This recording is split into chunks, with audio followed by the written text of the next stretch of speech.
every coach from every conference can bitch about the Big Ten being there with Ohio State, but I mean, you could totally theorize based on who was left on their Big Ten schedule that they would have been 8-0 anyway. I mean, they would have beat Michigan. Please, fucking please.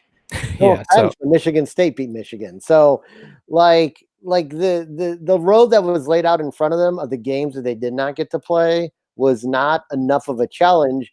They did luckily get to play the challenge games. They got to play the challenge games, and to me, that was more than enough to earn them a right this season to be in the playoffs. The one thing you could say is they did struggle, especially in the first half against Northwestern on Saturday in the Big Ten championship game. But you got to remember I think they were missing 22 players due to COVID. So that was not, necessarily the A team of Ohio State. So there's just so many different arguments. So that was when I really became impressed with them, because I thought for sure Michigan State definitely had a legitimate chance in the game with the amount of players that they had out, and then they just handled them in the second half like it was Northwestern. Wait, they had 22 players out again this weekend? Yeah. Oh, I didn't realize that. Yeah. They've got COVID all over the place, but they just keep playing somehow. So good for them.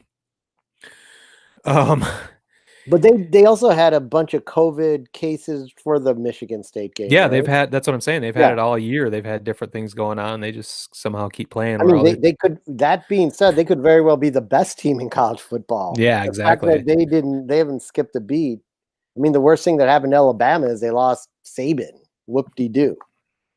So, the best part of this whole thing is one of the biggest detractors to Ohio State, and you mentioned this last week, was that Dabo Swinney, Clemson's coach, was saying they shouldn't be involved. And in fact, he voted in the coaches poll. He voted Ohio State at number 11 this week.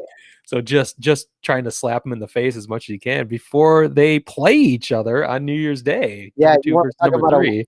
Can't give a team a lot of incentive. Yeah, it's not like you need that bulletin board material and all that. I think it's bullshit. Right. It's more fun to talk about than being a real factor in any game. I mean, if a college kid's not motivated to play in a national semifinal game, he shouldn't be playing football at all. So, but it's just funny. It's fun to talk about, fun fodder for podcasters like us.